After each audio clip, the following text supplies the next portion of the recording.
मेरा नाम श्वेता है। मैं मम्मी पापा की सबसे छोटी, सबसे लाडली और शायद सबसे ज्यादा बदमाश भी थी। सब कहते थे कि मैं घर में नहीं किसी महल में पैदा हुई हूँ। भाइयों की आंख का तारा, माँ का सुकून और पापा का गुरूर। लेकिन ये सब सुनकर मुझे कभी भी घमंड नहीं हुआ। मैं हमेशा शुक्रगुजार रही, अपनी पढ़ाई में व्यस्त, साधारण मिजाज और नरम दिल। मेरे बचपन की हर याद में खुशबू बसी है। सुबह स्कूल, दोपहर में माँ के साथ किचन में खाने की बातें और शाम को छत पर चाय के साथ हंसी मजाक। मेरे पापा अक्सर कहते थे, श्वेता तुम मेरे ख्वाब हो। और मैं हंसकर कहती, पापा मैं ख्वाब नहीं हकीकत हूँ। सब हंसते, लेकिन उनकी आंखों की नमी में एक अजीब सा डर भी झलकता था, जैसे वो वक्त को रोक लेना चाहते हो। ग्रेजुएशन पूरा होते ही रिश्तों की कतार लगने लगी। मैं चुपचाप हर बात सुनती, हर रिश्ता ध्यान से देखती, क्योंकि मैं सिर्फ एक अच्छे पति नहीं, एक अच्छे परिवार की भी चाहत रखती थी। फिर एक दिन माँ ने तस्वीर दिखाई। दुबई में बिजनेस करने वाला लड़का है, अकेला भाई, माँ और दो बहनें। सबने कहा नसीब वाला है जो इतनी छोटी उम्र में इतनी तरक्की कर ली। मेरी सहेलियां बोली, श्वेता किस्मत है तुम्हारी, बस दुबई की सैर करना मत भूलना। लेकिन मैं खामोश थी। तस्वीर देखकर दिल में एक अजीब सी हलचल होने लगी। ना हाँ ना ना, बस चुपचाप सोचती रही। मैंने कहा, माँ क्या लड़का मुझे जानता है? माँ ने मुस्कुराकर कहा, अभी नहीं लेकिन जान लेगा। तुम्हारी खूबसूरती और तुम्हारी बातें उसका दिल जीत लेंगी। शादी की बात तय हो गई। लड़के का नाम प्रणव था। वो खुद आ नहीं सका, लेकिन वीडियो कॉल पर बात की। उसकी आवाज में विश्वास था, चेहरे पर नरमी। उसने कहा, मेरी माँ ने आपको पसंद किया है तो बस मेरे लिए भी यही काफी है। मैं हल्की मुस्कुराहट के साथ सर झुका लिया। शायद उसकी वो बात मेरे लिए किस्मत की लकीर बन गई थी। शादी की तैयारियां धूमधाम से हुई। सहेलियों ने कहा, श्वेता तुम तो दुल्हन नहीं कोई परी लग रही हो। इतना कुछ नया होने वाला था, लेकिन मैं अंदर से घबरा रही थी। नया घर, नई रस्में, नए रिश्ते। पापा ने विदाई के वक्त मेरा हाथ पकड़ा और धीरे से कहा, बेटी तुम रोशनी हो, जहां भी जाओगी उजाला ही करोगी, बस खुद को मत खोना। शादी के बाद सब कुछ नए अंदाज में शुरू हुआ। रस्में जैसे तैसे खत्म हुई तो असली जिंदगी की परतें खुलने लगीं। सुबह की चाय से रात के बर्तन तक सब कुछ जैसे मेरे ही जिम्मे था। माँ कहती थी, शुरू शुरू में काम ही औरतों को घर में जगह दिलवाता है। शायद इसीलिए मैं बिना कुछ कहे सब कुछ चुपचाप करती गई। न थकान की शिकायत, न कोई शिकवा शिकायत, बस यही इच्छा कि सबका दिल जीत लूं। सुबह 5 बजे उठकर नाश्ता तैयार करती। सास को कम मीठी चाय पसंद थी, नंदों को बिना दूध वाली, और खुद प्रणम को चाय के बिना नाश्ता अधूरा लगता था। मैं सबके शौक का ख्याल रखती, मगर फिर भी अक्सर सुनने को मिलता, चाय कुछ अच्छी नहीं बनी, पराठे ज्यादा ही कड़क बने थे। एक दिन छोटी ननद सोनिया ने कहा, श्वेता अगर घर के काम आते नहीं थे तो सीख ही लेती। तुम्हारी माँ ने कुछ सिखाया नहीं क्या? मैं मुस्कुरा दी, सीखने में देर नहीं लगती है। सास मेरी खामोशी पर कुछ नहीं बोलती थी, बस एक नजर देखती और किचन से बाहर चली जाती। दोपहर में झाड़ू पोछा, कपड़े, बर्तन सब मेरी ड्यूटी थी। नंदे अक्सर अपने कमरों में फोन पर व्यस्त रहती। फिर मैंने जाना कि उनका व्यस्त होना अक्सर अपनी माँ से बातों में व्यस्त होना होता था। माँ, श्वेता ने आज ये कहा, श्वेता ने आज ये काम नहीं किया। सास की अक्सर रात को फोन पर बात करते हुए आवाज सुनाई देती। एक दिन मैंने उन्हें कहते सुना, हाँ बेटा तुम ठीक कह रही हो, उसके तेवर दिन ब दिन बदल रहे हैं। पहले तो मुझे अपने कानों पर यकीन नहीं हुआ, लेकिन जब उनकी बातों में तीखापन आ गया तब मुझे समझ आया कि वो अपनी माँ को मेरे खिलाफ भड़का रही हैं। कभी सोनिया कहती, मैंने देखा आपने, ये श्वेता दिन में 2-2 बार फोन पर हंस कर बातें करती है, भला ये किससे बातें करती है? सास जवाब देती, अब तो बस तुम दोनों ही हो जो मुझे सच दिखा रही हो, वरना मैं तो अंधी हो गई थी। मैं अंदर से धीरे धीरे टूट रही थी। प्रणव की रवानगी का दिन आया तो सारा घर एक अलग ही माहौल में डूबा हुआ था। सास खामोश थी, नंदे अपने कमरों में व्यस्त, और मैं अपने दिल की हलचल संभालने की कोशिश कर रही थी। प्रणव ने सामान पैक करते वक्त कहा, बस 3 महीने की ही बात है, बिजनेस में कुछ जरूरी काम है, तुमसे दूर रहना मेरे लिए भी आसान नहीं होगा। मैंने सिर हिलाया, जैसे समझती हूँ, हालांकि अंदर से कुछ खाली सा महसूस हो रहा था। एयरपोर्ट पर जाते हुए वो बार बार मुझे हिदायतें दे रहा, अकाउंट में पैसे डाल दिए हैं, तुम्हें कुछ भी चाहिए हो तो तुरंत मैसेज करना, माँ का ख्याल रखना, वो दिल की मरीज हैं, और हाँ, खुद को नजरअंदाज मत करना। मैं सिर्फ मुस्कुरा रही थी। दिल में बहुत कुछ था, लेकिन जुबान खामोश थी। प्रणव के जाने के बाद घर का सुकून वैसा ही रहा जैसा वे चाहते थे, लेकिन मेरे लिए दिन बहुत बदल गए थे। सुबह आंख खुलते ही कमरे की खामोशी मुझे अपनी आगोश में ले लेती थी। प्रणव की मौजूदगी में जो हल्की सी चहल पहल रहती थी, वो अब किसी हवा के झोंके की तरह गायब हो चुकी थी। सास अभी किचन के मामलों में ज्यादा दखल अंदाजी करती थी। अब प्रणव नहीं है तो जो मैं कहूंगी बस वही होगा, ये जुमला अक्सर सुनने को मिलता था। पैसे वक्त पर आते रहे, जितना मांगती अकाउंट में मिल जाता। मैं किचन में नई कटलरी मंगवाती, बेडरूम में अच्छे पर्दे लगवाती, सहेलियों के साथ जाकर अच्छे ब्रांड के कपड़े खरीद लाती। बाहर की चीजें खूबसूरती में इजाफा कर रही थी, लेकिन अंदर एक खालीपन लगातार फैलता जा रहा था। एक शाम सोनिया आई। भाभी, खूब शॉपिंग हो रही है, लगता है भाई साहब खूब दिल खोलकर पैसे भेज रहे हैं। मैंने धीरे से कहा, जी, जो चाहिए होता है प्रणव दे देते हैं। वो मुस्कुराकर कहने लगी, बस पैसे दे देना काफी है, बीवी को तो इज्जत भी देनी चाहिए ना। ये जुमला शायद मुझे अंदर से घायल करने के लिए ही बोला गया था, और कामयाब भी हुआ। एक दिन सास ने बातों बातों में कहा, प्रणव को भी अब समझ आ जाएगी, पत्नी रखने का मतलब सिर्फ पैसे भेजना नहीं होता। तुम्हारी तरह आराम से बैठे बैठे खर्च करना कौन नहीं चाहेगा। मैंने इस जुमले को बर्दाश्त किया, लेकिन वो रात मेरे लिए बहुत भारी थी। मैंने प्रणव को मैसेज लिखा, मुझे बात करनी है, कॉल करिए। उन्होंने तुरंत वीडियो कॉल की। चेहरा थका हुआ, आवाज में नरमी। क्या हुआ, सब ठीक तो है? मैंने कहा, हाँ, बस दिल किया बात करने का। वो हंस पड़े, बस इतनी सी बात? दिल तो मेरा भी करता है रोज बात करूं, लेकिन काम ने मुझे कैद कर लिया है। कॉल के बाद मैं सोचती रही, इतनी दूरी में सिर्फ प्यार बाकी है या सिर्फ जरूरत। प्रणव को मेरी जिंदगी की छोटी छोटी उलझनों का अंदाजा नहीं था, और मैं हर बार यही सोचकर खामोश हो जाती कि वो दूर है, मजबूर है। कभी कभार मैं अपनी सहेलियों से बात करती तो वो कहती, कितनी खुशकिस्मत हो, पति बाहर है, पैसे आ रहे हैं, आजादी भी है। मैं सिर्फ इस बात पर सिर हिला देती। किसी को क्या बताती कि आजादी सिर्फ बाजार में घूमने की नहीं होती, इज्जत की, अपनेपन की भी होती है। घर के काम में लगे रहने से दिल बहलता था, मगर एक रोज सास ने अचानक कहा, श्वेता, तुम्हारे हाथ की बनी दाल आज बहुत पतली थी। प्रणव के होते हुए तुम कभी भी ऐसी दाल नहीं बनाती थी। मैंने सिर्फ इतना कहा, माफ कीजिएगा, आगे से मैं ध्यान रखूंगी। रात को मैंने प्रणव को कॉल किया, प्रणव, क्या कभी ऐसा हो सकता है कि तुम हमेशा के लिए यहीं आ जाओ? वो चौंक गए। श्वेता, ये बात अभी क्यों कह रही हो? अभी तो बिजनेस सेट हो रहा है, सब कुछ तुम्हारे लिए ही तो कर रहा हूं मैं। मैंने बात बदल दी, लेकिन मेरे सवाल ने खुद मुझे ही हैरान कर दिया। शायद मैं थक चुकी थी ये जताने से कि सब कुछ मेरे लिए हो रहा है, मगर मेरे बिना। कुछ दिन बाद नंदों के कुछ रिश्तेदार घर में आए। सबके बीच मेरी हैसियत सिर्फ एक नौकरानी की जैसी थी। सास ने एक मेहमान को चाय पेश करते हुए कहा, ये हमारी बहू है, मेरा बेटा दुबई में है, प्रणव, उसकी पत्नी हर काम कर लेती है, बस दिल थोड़ा छोटा है। सब हंस पड़े, लेकिन मेरे अंदर कुछ चटक गया था। एक दिन मैंने आईने में खुद को देखा, कपड़ों, जेवरों और महंगी चीजों में लिपटी हुई ये खामोश औरत, जिसकी बातों का अब कोई वजन नहीं रह गया था। सोचने लगी, क्या मेरी जिंदगी में सुकून है, या फिर ये सिर्फ एक सजा हुआ दुख है? अब प्रणव की बातों में भी वो पुरानी गर्मजोशी नहीं रही थी। एक दिन उन्होंने कहा, तुम कुछ बदल गई हो, पहले जैसी बात नहीं रही। मैंने मन में कहा, तुम भी तो पहले जैसे नहीं रहे, अब सिर्फ पैसे भेजने वाले रह गए हो, जानने वाले नहीं।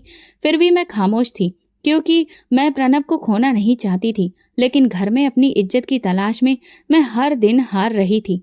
जिंदगी जैसे एक दायरे में घूमने लगी थी। प्रणव अब भी दुबई में थे, पैसे वक्त पर आते थे, और मैं अब खामोशी से घर का निजाम चला रही थी।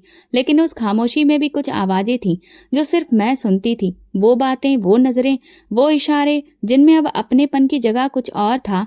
दोनों नंदे शादीशुदा थीं, सोनिया दूसरे शहर में और शालिनी अपने पति के साथ विदेश में। लेकिन उनकी गैर मौजूदगी भी मेरे लिए सुकून का कारण नहीं बनी। हर दूसरे दिन किसी न किसी बहाने उनका फोन आ जाता। सास मोबाइल कान से लगाती और 1.5 घंटे बात करती। बाद में उनकी दी हुई राय घर में लागू होती।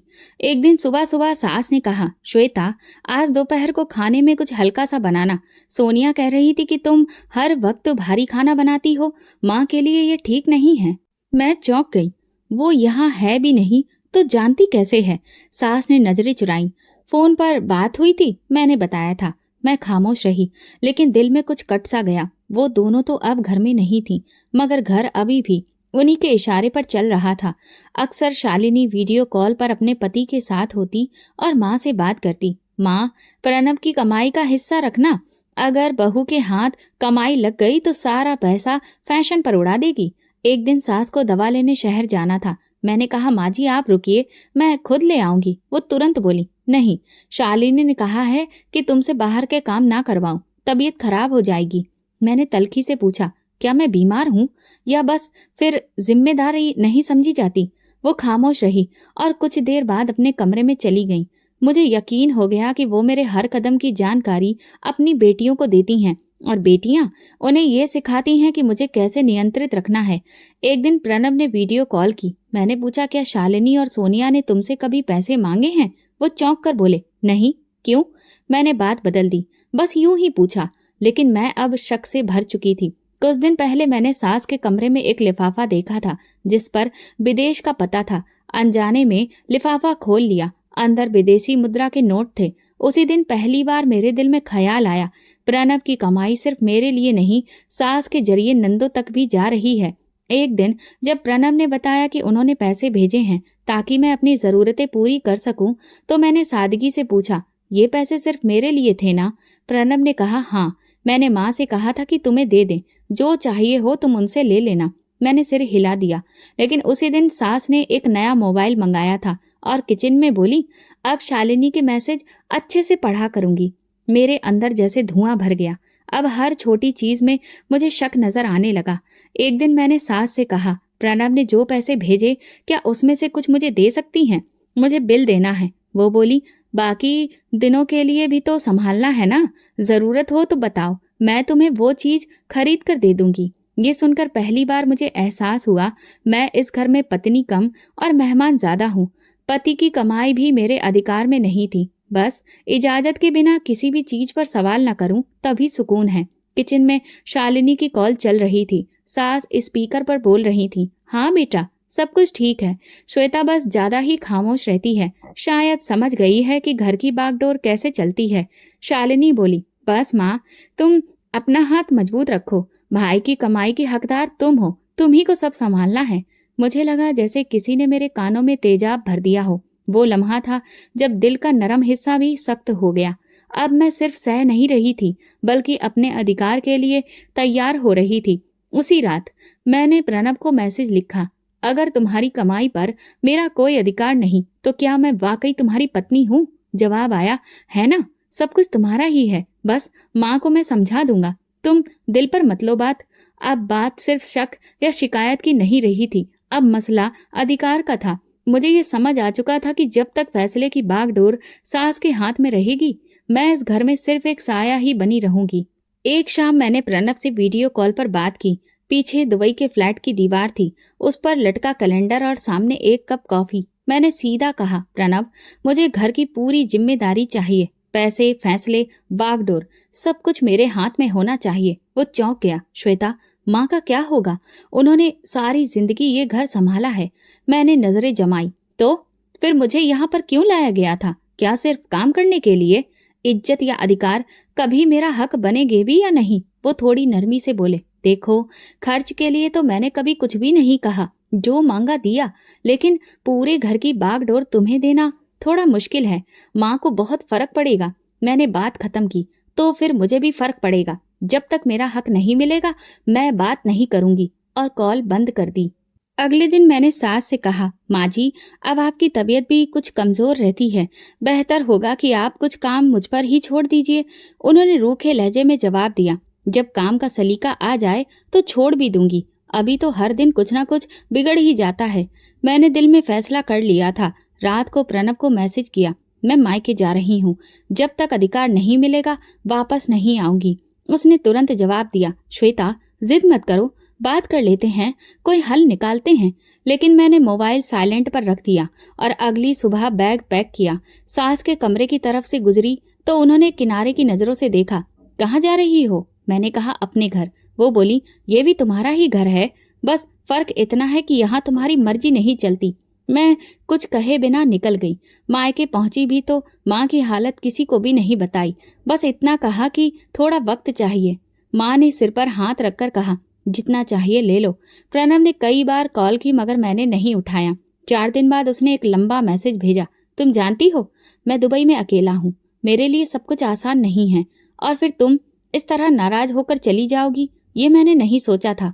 फिर एक और मैसेज आया, मैं रोज सोचता हूँ क्या सच में तुम्हें वो सब नहीं मिला जो तुम्हारा हक था, या तुम्हें सिर्फ अधिकार की ही तलाश थी। मैंने जवाब दिया, प्रणव मुझे सिर्फ अधिकार नहीं भरोसा भी चाहिए था जो तुमने कभी दिया ही नहीं। उसी रात देर तक सोचती रही, क्या मैं वाकई हद से ज्यादा बढ़ गई हूँ, या फिर वो हद सिर्फ मेरे लिए ही रखी गई थी जिससे आगे जाना मेरी हिम्मत थी।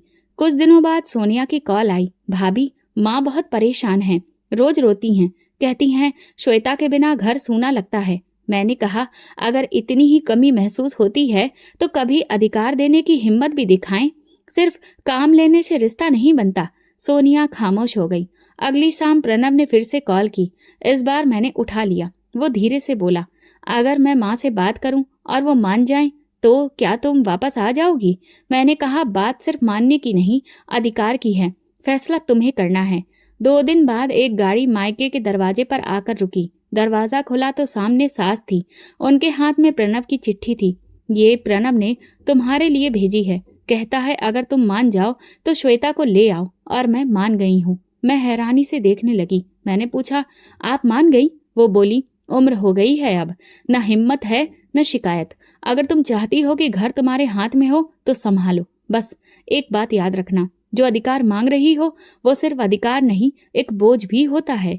मैंने वापसी का बैग तो बांध लिया, लेकिन दिल में अब भी अजीब सी उलझन थी। गाड़ी में खामोशी थी, रास्ते बदलते जा रहे थे और मेरे ख्याल भी। घर का दरवाजा खुला तो माहौल कुछ बदला बदला सा लगा।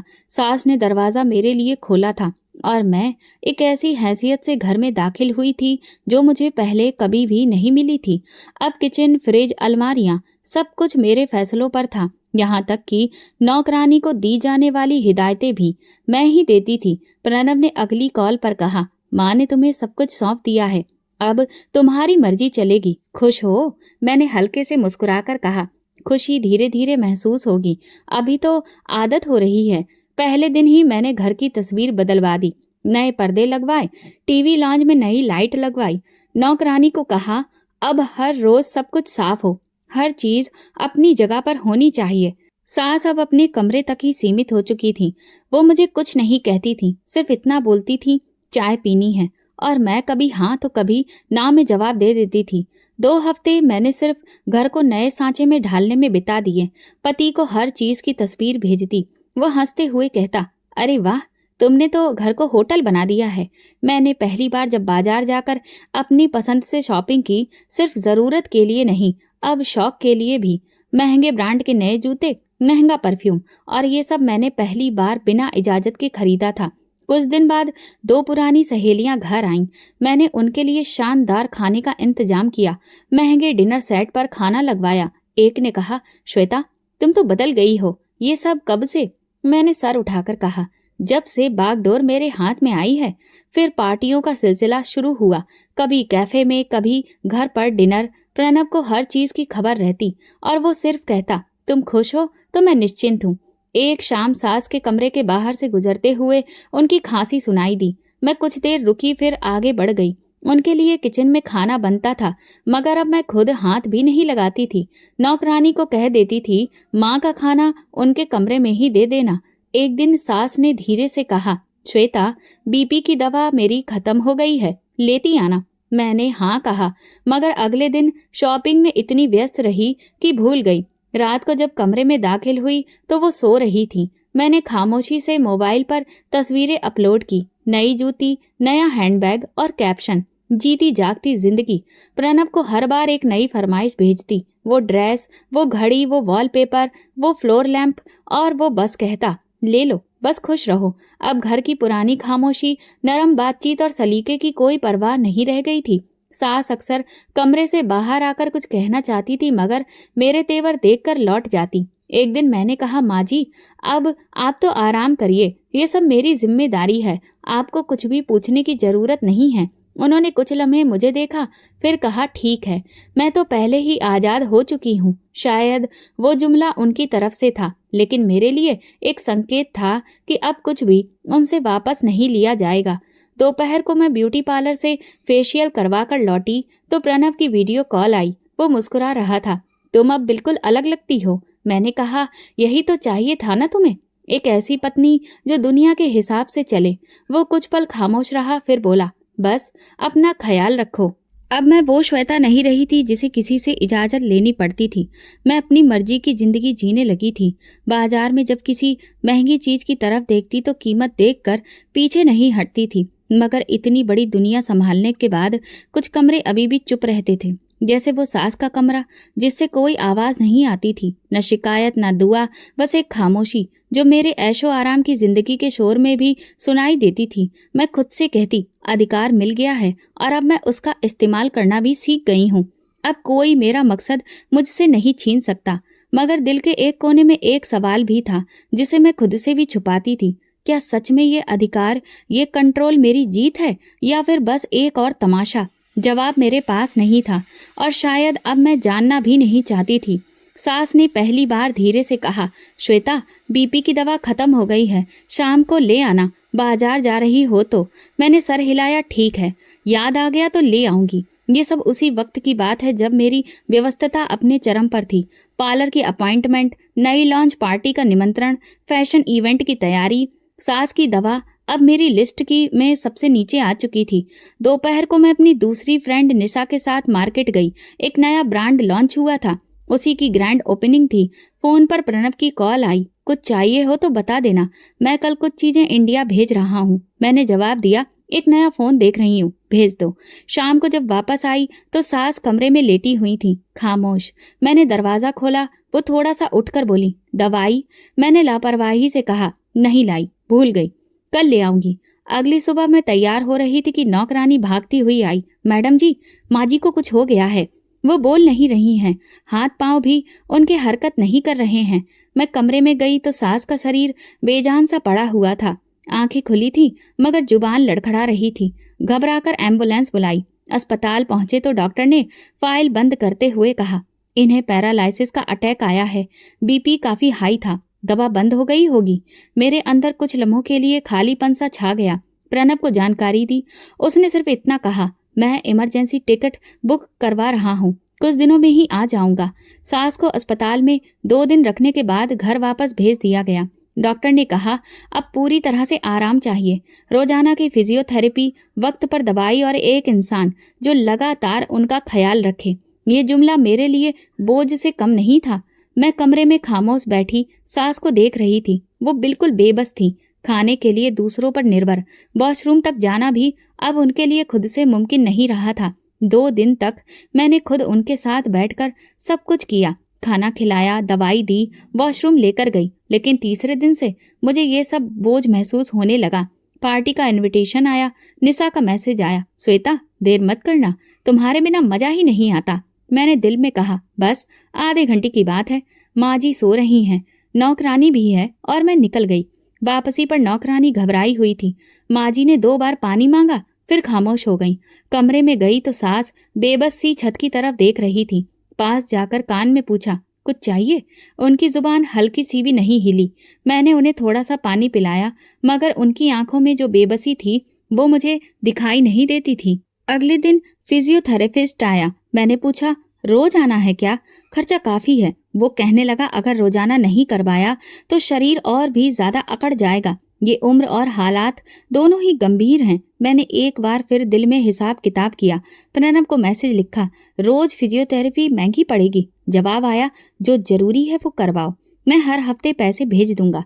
लेकिन खर्चे से ज्यादा मसला सास को व्हील चेयर पर बाथरूम ले जाना, खाना वक्त पर देना, कपड़े बदलवाने का था। ये सब कुछ मेरे फैशन लाइफ की राह में रुकावट बनने लगा था। 2 दिन बाद एक इवेंट था। मैंने पहले ही नौकरानी को हिदायत दी थी, अगर माजी उठें तो पानी दे देना, मैं बस कुछ देर में वापस आ जाऊंगी।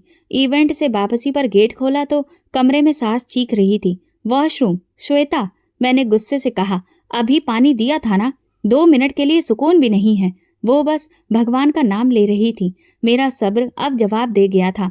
एक लम्हे के लिए वो मुझे मरीज नहीं, एक रुकावट लगने लगी थी। मैंने गुस्से से कहा, सारा दिन बस तुम्हारे लिए बाथरूम बाथरूम, मेरी भी कोई जिंदगी है या नहीं? वो रो रही थी, कुछ कह नहीं पा रही थी, सिर्फ आंखों से एक सवाल था जो मैं समझना नहीं चाहती थी। अब मैं उनसे बात कम करने लगी।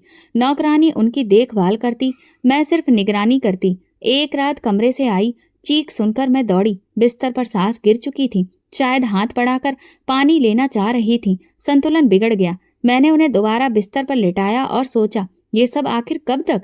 कब तक मैं इनकी नर्स बनी रहूंगी? अब वो सिर्फ एक बीमार मरीज नहीं, मेरे आराम, आजादी और जिंदगी के बीच में एक बहुत बड़ी रुकावट बन गई थी।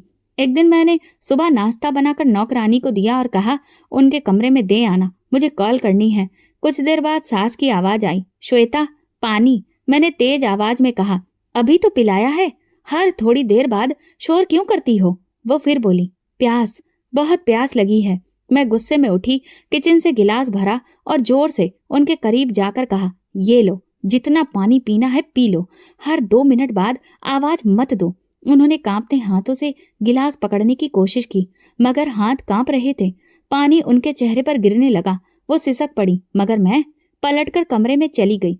शाम को निशा का मैसेज आया, काफी दिन से पार्टी नहीं की है, हफ्ते की रात का क्या इरादा है? मैंने बस इतना लिखा, प्लान बनाओ, आ रही हूँ। दूसरे दिन सास ने बाथरूम ले जाने के लिए आवाज दी। मैं उस वक्त फोन पर थी। गुस्से में मोबाइल मेज पर रखा और कमरे में जाकर कहा, मुझे हर वक्त तुम्हारे कामों के लिए रखा गया है क्या? अभी तो तुम लेटी थी ना, अब फिर? वो डर के मारे कुछ बोल न सकी। मैंने व्हीलचेयर घसीटी, जैसे तैसे उन्हें बिठाया और चिढ़कर कहा, बस करो अब, कोई और काम रहने दो मेरे लिए। अब उनकी आंखों में आंसू थे, लेकिन जुबान बंद। कुछ दिनों के बाद सोनिया की कॉल आई, भाभी मैं आ रही हूँ, माँ को देखने का दिल कर रहा है, मैं 2 दिन तक रुकूंगी। मेरे लिए ये खबर परेशानी का कारण थी। मैंने नौकरानी से कहा, कमरा साफ करो, सोनिया आ रही है, माँ जी को भी साफ सुथरा बना दो जैसे पहले थी। सोनिया आई तो मैं सास के बिस्तर के करीब जाकर उनके हाथ पकड़े और आवाज बदलकर कहा, माँ जी देखिए कौन आया है। सोनिया, आपकी प्यारी बेटी। सास ने हल्का सा सिर हिलाया, लेकिन नजरें झुकी हुई थी। सोनिया ने लपक कर माँ जी का हाथ पकड़ा, माँ कैसी हो? लेकिन वो बोल ना सकी। मैं तुरंत बोली, बस अब कमजोर हो गई हैं, हमने हर मुमकिन कोशिश की है, तुम फिक्र ना करो, मैं सब कुछ संभाल लूंगी। सोनिया कुछ देर उनके पास बैठी रही, फिर मेरी तरफ देखकर कहा, भाभी आपने वाकई बहुत सेवा की है, माँ अब सिर्फ आप पर भरोसा करती हैं। मैं धीरे से मुस्कुराई और नरमी से कहा, ये प्रणव की माँ है, मेरी भी माँ है। सोनिया के सामने मैं सास के पास ज्यादा वक्त गुजारती, कभी उनके कपड़े ठीक करती, तकिया सीधी करती, खाने का निवाला अपने हाथ से देती। वो सब चुपचाप सहती रही, जैसे कुछ कहना ही भूल गई हों। रात के वक्त जब सोनिया कमरे में सोने गई, मैं सास के पास गई और धीरे से बोली, अब कुछ भी बोलने की जरूरत नहीं है, अगर जुबान खोली तो सब कुछ खत्म कर दूंगी, समझ गई? वो खामोशी से मेरी तरफ देखती रही, आंखों में कुछ कहना चाह रही थी, मगर डर ने हर शब्द को कैद कर रखा था। दूसरे दिन सोनिया ने जाते वक्त मेरे हाथ पकड़कर कहा, बस माँ को ज्यादा अकेला मत छोड़ना, अब वो बस आपके ही सहारे हैं। मैंने उसे यकीन दिला दिया, लेकिन जैसे ही वो गई, मैंने दरवाजा बंद किया और कहा, अब कोई तमाशा नहीं, जो चल रहा है वही चलेगा। उस रात जब उन्होंने पानी के लिए पुकारा, मैंने आवाज अनसुनी कर दी। जब वो चीखने लगी, तब भी मैं अपने कमरे में बैठी मास्क लगाकर अपने चेहरे की देखभाल करती रही। कुछ देर के बाद कमरे में जाकर पानी रखा और कहा, पीना है तो पी लो, ज्यादा ड्रामा मत करना। वो खामोशी से गिलास की तरफ देखती रही और मैं दरवाजा बंद करके वापस आ गई। दिन ब दिन सास की हालत और कमजोर होने लगी और मेरी बेरहमी एक मामूली बात बन गई। वो अक्सर दरवाजे की तरफ देखती, जैसे कोई आएगा और उन्हें वहां से ले जाएगा। दूसरी ननद शालिनी जो विदेश में रहती थी, पिछले 2 हफ्तों से लगातार कॉल कर रही थी। सास के नंबर पर भी कॉल करती थी, लेकिन वो फोन अब ज्यादातर मेरे पास ही रहता था। अगर सास किसी बच्चे से बात करती तो मैं हमेशा उनके सामने खड़ी रहती। अब की बार जब भी कॉल आती तो मैं बस हर बार एक ही बात दोहराती, माँ जी सो रही हैं, बाद में बात करवा दूंगी। शालिनी एक दिन उलझ कर बोली, भाभी रोज ही सोती हैं क्या? क्या वो वाकई में ठीक हैं? मैंने कहा, उम्र हो गई है, थकान भी जल्दी हो जाती है, वैसे भी डॉक्टर ने कहा है कि ज्यादा बात ना करवाएं, ब्लड प्रेशर ऊपर नीचे हो जाता है। फोन बंद करते वक्त मैंने मोबाइल में शालिनी का नाम साइलेंट लिस्ट में डाल दिया। अब जब वो कॉल करती तो मुझे कोई भी नोटिफिकेशन नहीं आता। सब कुछ सुकून सा लगने लगा था, लेकिन ये सुकून कुछ और तूफानों का संदेश दे रहा था। सास की हालत दिन ब दिन गिरती जा रही थी। वो जो पहले कम से कम आवाज में नरमी रखती थी, अब लगातार एक अजीब तरीके से चीखने चिल्लाने की आदत में बदल चुकी थी। रात को जैसे ही कमरे की लाइट बंद करती, वो आवाज देती, श्वेता पानी, श्वेता बाथरूम। पहले तो मैं जवाब देती, फिर गुस्सा आता और मैं उनकी आवाज अनसुनी करके करवट लेकर लेट जाती। नौकरानी अगर जाकर पानी दे देती तो वो उसका हाथ पकड़कर कहती, मेरी बेटियों को बुला दो। एक रात नौकरानी मेरे पास आई, मैडम जी बहुत बार बार वो शोर कर रही हैं, लगता है कि जैसे उनका दम घुट रहा है या फिर कुछ और बात है। मैंने धीरे से कहा, ड्रामा करती है, कोई दिक्कत नहीं है, उनका तो बस पुराना रोना है। नौकरानी चुप हो गई, लेकिन कुछ लम्हों के बाद सास की चीखें और भी ज्यादा तेज हो गईं। कोई है? मुझे ले जाओ, मुझे नहीं रहना यहाँ। मैं गुस्से में उठी, कमरे में जाकर उनके पास गई। खामोश हो जाओ, मैं तुम्हारी कोई नौकरानी नहीं हूँ जो हर वक्त तुम्हारी आवाजें सुनती रहूं। प्रणब बाहर है, मैं ये सब अकेले नहीं कर सकती। वो कुछ बोल नहीं सकी, सिर्फ आंखें फाड़ फाड़ कर देखती रही। अगले दिन मैंने उनकी व्हीलचेयर बंद करवा दी। अब ये बार बार उठने का झंझट नहीं, जो है बिस्तर पर ही रहेगा। नौकरानी ने धीरे से कहा, मैडम जी डॉक्टर ने कहा था कि इन्हें हरकत में रखना जरूरी है। मैंने थूक कर जवाब दिया, डॉक्टर ने तो ये भी कहा था कि मैं उनकी बेटी हूँ। दिन में 2 बार खाना, दवाई, बस इतना ही उनका शेड्यूल रह गया था। फिजियोथेरेपी अब महीने में बस 1 बार ही होती। और शालिनी की कॉल, अब मैं खुद ही मोबाइल बंद रखती। एक दिन प्रणब की कॉल आई, श्वेता शालिनी बहुत परेशान है, कह रही थी कि माँ की आवाज तक सुनने को नहीं दी जा रही है, कोई दिक्कत तो नहीं है। मैंने तुरंत जवाब दिया, नहीं, बस बहुत कमजोर हो गई हैं, खुद से कुछ बोल ही नहीं पाती। जब तुम आओगे तो खुद देख लेना। उसी रात जब मैं पार्टी में जाने के लिए तैयार हो रही थी, सास ने दोबारा से आवाज लगानी शुरू कर दी, वॉशरूम वॉशरूम। मैं लिपस्टिक हाथ में लिए आईने में खुद को देख रही थी। फिर वॉशरूम से एक चादर निकालकर उनके बिस्तर पर रख दी। ये रही चादर, बिस्तर खराब मत करना, मैं फ्री होने के बाद साफ करवा दूंगी। वो खामोश हो गई, आंखें बंद कर ली। पार्टी में मैं देर तक रही, सहेलियों के साथ खूब तस्वीरें खिंचवाईं, सोशल मीडिया पर अपलोड की, कैप्शन लगाया, जिंदगी को जियो, रोक को नहीं। वापसी पर नौकरानी दरवाजे पर मिली, मैडम जी माँ जी का मुंह सूजा हुआ है, लगता है कि कुछ हुआ है। जब मैं कमरे में गई तो वो लेटी हुई थी, कुछ बोल नहीं पा रही थी। मैंने डॉक्टर को बुलाने की बजाय पहले प्रणब को मैसेज किया, माँ जी का हाल कुछ अजीब सा है, शायद कुछ और बुरा ना हो जाए। जवाब आया, क्या मतलब? अभी कॉल करो। लेकिन मैंने कॉल नहीं की। मुझे सास की खामोशी में सुकून सा महसूस होने लगा था, जैसे कोई बोझ थक कर चुप हो गया हो। सुबह ही तो उन्होंने खुद से कुछ खाने से इनकार कर दिया था। उनकी आंखें बंद रहती थीं, आवाज बहुत धीमी। शालिनी के 3 कॉल्स आए, मैंने सब कुछ नजरअंदाज कर दिया और पहली बार मुझे लगा कि वो रिश्ता जिसे मैं बरसों से अपने सिर पर ढो रही थी, अब पूरी तरह से मेरे काबू में है। वो किसी को नहीं बुला सकती, किसी से कुछ नहीं कह सकती। उनका सच मेरी आंखें छुपा रही थी, खामोशी से, पूरी महारत के साथ। अगली सुबह मैं किचन में नाश्ता तैयार कर रही थी। मेरा मोबाइल टेबल पर बज रहा था। शालिनी की कॉल थी। मैंने देखा और बिना उठाए साइलेंट पर कर दिया। नौकरानी ने आकर बताया, मैडम जी माँ जी ने बिस्तर खराब कर दिया है, शायद उठने के लिए आवाज दे रही थी, लेकिन आपने सुना नहीं। मैं तेजी से सास के कमरे में गई। दरवाजा खोलते ही एक बदबू का झोंका आया। बिस्तर भीग चुका था। वो आंखें बंद किए चुपचाप लेटी थी, चेहरे पर शर्मिंदगी और आंखों में बेबसी थी। मेरी बर्दाश्त का पैमाना अब भर चुका था। इतना भी नहीं हो सकता कि थोड़ा इंतजार कर लेती? अब तो कुछ शर्म करनी चाहिए तुम्हें। क्या मैं दिन रात तुम्हारे पीछे ही लगी रहूं? वो दर्द से करा रही थी, लेकिन मैं रुकी नहीं। बिस्तर पर पड़ा हुआ गीला हिस्सा मुझे जहर लग रहा था। नौकरानी दरवाजे पर खड़ी थी। मैं घूर कर उसे देखने लगी। क्या देख रही हो? साफ करो ये सब। नौकरानी झिझक गई। मैडम जी पहले अम्मा जी को तो उठा लीजिए। मैंने कहा, हटाओ, पहले बिस्तर बदलवा रही हूँ। उनके पूरे वजूद से लग रहा था जैसे वो खुद से ही माफी मांग रही हूँ। वो कुछ बोल नहीं पा रही थी, सिर्फ आंखों से आंसू बह रहे थे। मैंने उनका हाथ झटक कर खींचा, उन्हें एक तरफ किया और बिस्तर पर नया कवर डलवाया, साथ ही एक प्लास्टिक शीट डलवाई। आइंदा के लिए मैं बार बार बिस्तर नहीं बदलवाऊंगी। नौकरानी चुपचाप काम में लगी रही। मैं बाहर आई और दरवाजा बंद कर दिया। कमरे में जाकर आईने के सामने खड़ी हुई। मेरी सांस तेज थी, बाल बिखरे हुए, गुस्से की झलक चेहरे पर साफ थी। मैंने अलमारी से 2 जोड़ी कपड़े निकाले और रखते हुए मन में बस एक ही सोच चल रही थी, बस अब बहुत हो गया।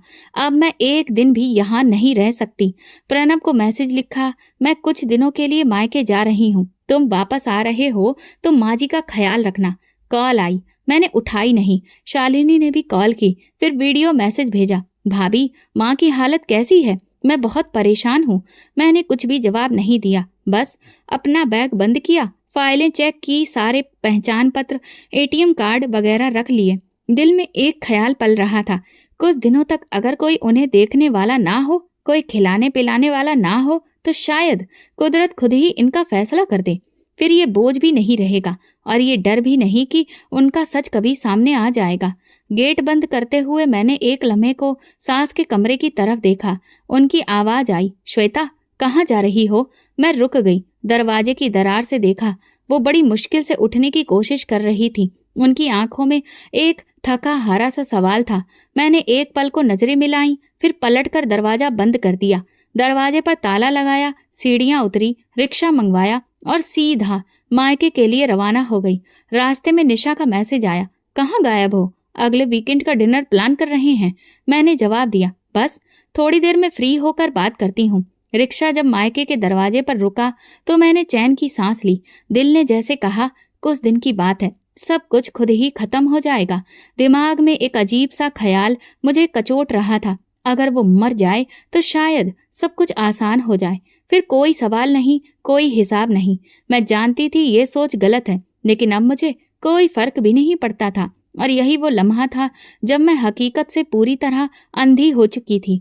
मायके में गुजरे 3 दिन ऐसे थे जैसे कि मैं किसी कैद से निकलकर आजाद हुई कोई परिंदा हूँ। सुबह की नींद, अपनी मर्जी का खाना, कोई आवाज नहीं, कोई पुकार नहीं। मोबाइल बंद रखा हुआ था। प्रणव की कॉल्स भी मैंने ब्लॉक कर दी थी। सिर्फ निशा से बात हो रही थी, जो रोज शाम की पार्टियों का हाल बताती और अगले वीकेंड की तैयारी का कहती। चौथे दिन माँ ने पूछा, तू वापस कब जा रही है? मैंने कहा, बस 1-2 दिन में, और थोड़ा आराम कर लूं फिर निकलती हूँ। असल में मैं इंतजार कर रही थी खामोशी से वक्त गुजारने का, ताकि जब वापस जाऊं तो वो आवाज, वो जिस्म, वो बोझ बाकी ना रहे। 5वें दिन दोपहर के वक्त मैंने वापसी का फैसला किया। टैक्सी ली और सीधा ससुराल रवाना हो गई। रास्ते में दिल में एक अजीब सा सुकून था, जैसे किसी बड़े बोझ से निजात पाने का वक्त करीब आ चुका हो। घर के सामने पहुंची तो दरवाजा कुछ अजीब सा लग रहा था। मैंने आगे बढ़कर ताला खोलना चाहा, लेकिन देखा कि ताला तो वहां था ही नहीं। कुंडी हिलाई, दरवाजा तुरंत खुल गया। अंदर कदम रखते ही एक अजीब सी खुशबू नाक में आई, गुलाब के फूल, अगरबत्ती और कुछ ऐसा जो इस घर में पहले कभी महसूस ही नहीं हुआ था। लॉन्ज के दरवाजे पर पहुंची तो मंजर ही बदल चुका था। सोफे पर खूबसूरत लहंगे में एक दुल्हन बैठी थी। उसके पास प्रणव बैठा हुआ था, चेहरे पर संजीदगी और आंखों में खतरनाक सुकून। सामने सास का बिस्तर खाली था, सिर्फ वहां पर कंबल तय किए हुए रखे थे, जैसे वहां कभी कोई था ही नहीं। मेरी सांस रुक गई, आंखें खुली की खुली रह गईं। ये क्या? मैंने बड़ी मुश्किल से पूछा। प्रणव उठा, कदमों की आवाज मेरे दिल पर लगने लगी। वो मेरे सामने आकर खड़ा हो गया। आखिर आ ही गई। मैं खामोश खड़ी रह गई। हाथ की पकड़ बैग पर और ज्यादा मजबूत हो गई। प्रणव ने एक नजर दुल्हन पर डाली, फिर मेरी तरफ देखकर बोला, मिलो, ये पूजा है, मेरी पत्नी। मेरी जुबान जैसे बेजान हो गई। कुछ बोलना चाहा लेकिन बोल नहीं पाई। प्रणव का लहजा बड़ा ठंडा था। अपने जुल्म का हिसाब दूंगा श्वेता। ये घर अब तुम्हारा नहीं रहा। तुम्हारी कहानी यहीं खत्म हो चुकी है। मैंने कदम पीछे खींचे जैसे जमीन खिसक गई हो। क्या मतलब? आंखों में आंसू थे। प्रणव आगे बढ़ा। उसकी आंखों में वो तलखी थी जो बरसों का हिसाब मांग रही थी। जब मुझे फोन आया कि मेरी माँ भूखी प्यासी बिस्तर पर पड़ी है और मेरी बीवी मायके जाकर मजे कर रही है, तो मैंने फौरन वापसी का टिकट लिया। वापस पहुंचा और अपनी माँ को उस हालत में देखा जिसे मैं शब्दों में बयान नहीं कर सकता। मेरी पलकें झपकने लगी, शरीर कांपने लगा। मैं जानता था तुम्हें बर्दाश्त नहीं, लेकिन तुम इस हद तक जा चुकी हो, ये कभी सोचा नहीं था। प्रणव की आवाज बुलंद हो गई।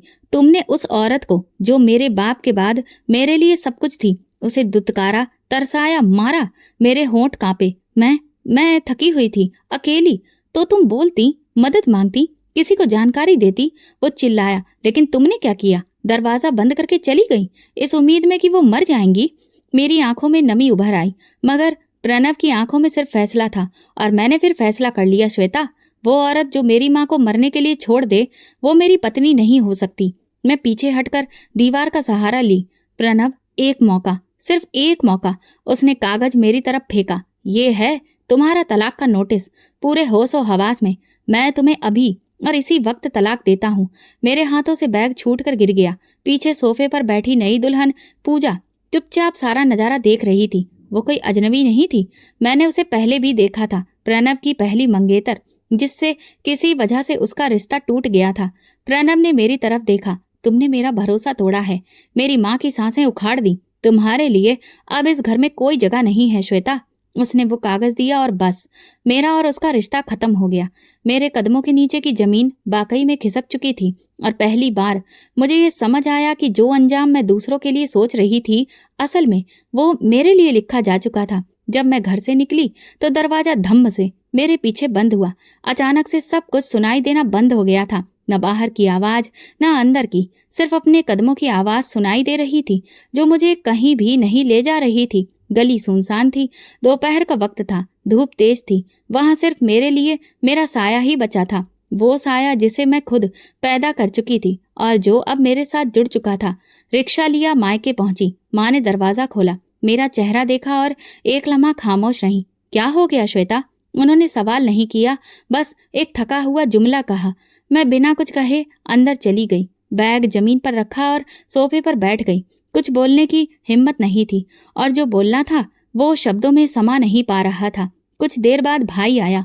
आंखों में सवाल थे, लेकिन जुबान पर खंजर रखे थे। तलाक हो गया? मैंने धीरे से सिर हिलाया। और वो माँ जिसे तुमने बिस्तर पर छोड़ा था?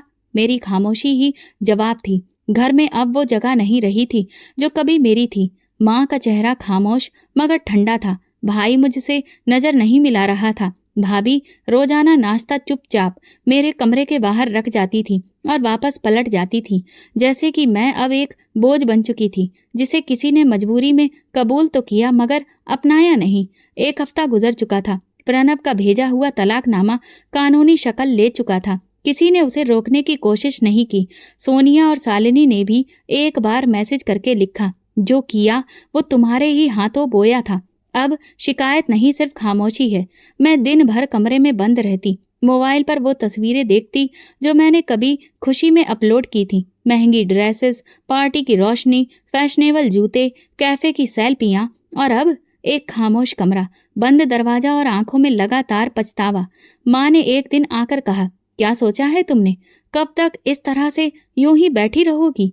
मैंने कहा, माँ, मेरे बारे में हर किसी का नजरिया अब बदल चुका है। उन्होंने ठंडे लहजे में जवाब दिया, जो लोग अपनी हैसियत खुद खत्म करते हैं, उनके लिए किसी के दिल में जगह नहीं बचती।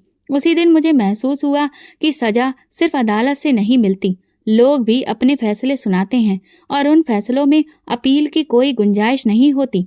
कभी जब मैं सैर के लिए बाहर निकलती तो पुरानी सहेलियां सामने आकर रास्ता बदल लेती। बाजार में लोग मुझे अजीब नजरों से देखते, जैसे मैं कोई बुराई की मिसाल हूँ। एक दिन मैंने निशा को मैसेज किया, काफी दिन हो गए हैं, मिलने का दिल है। जवाब आया, वक्त नहीं मिल रहा है, मैं कुछ व्यस्त हूँ। और फिर मैं समझ गई, वो भी उन सभी में शामिल हो चुकी है जो मेरा नाम सुनकर नजरें फेर लेते हैं।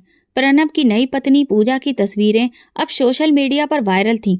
प्रणव के साथ हंसती मुस्कुराती, सास के साथ तस्वीरें, हाथ में चाय का कप, माथे पर चमकता सा दुपट्टा और एक कैप्शन, अपनों को अपनों की तरह रखें, वही असली अपना होता है। मैं देर तक वो तस्वीर देखती रही, न हंसी न जलन, बस एक एहसास था जो दिल के अंदर कह रहा था, ये वो जगह थी जो कभी तुम्हारी थी, लेकिन तुमने संभालने की बजाय बिगाड़ दी।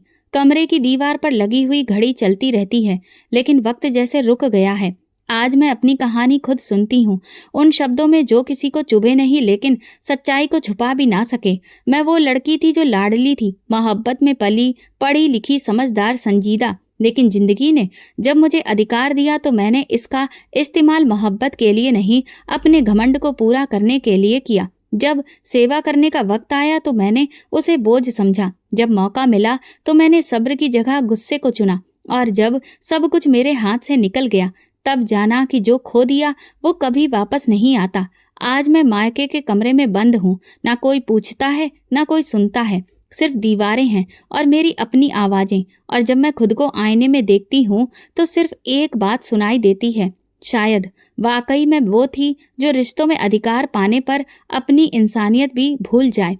और फिर ऐसे लोग अकेलेपन का शिकार होते हैं। तो दोस्तों, अगर आपको हमारी कहानी पसंद आई हो तो कमेंट करके ज़रूर बताएं। वीडियो को लाइक करें और ज़्यादा से ज़्यादा शेयर करें।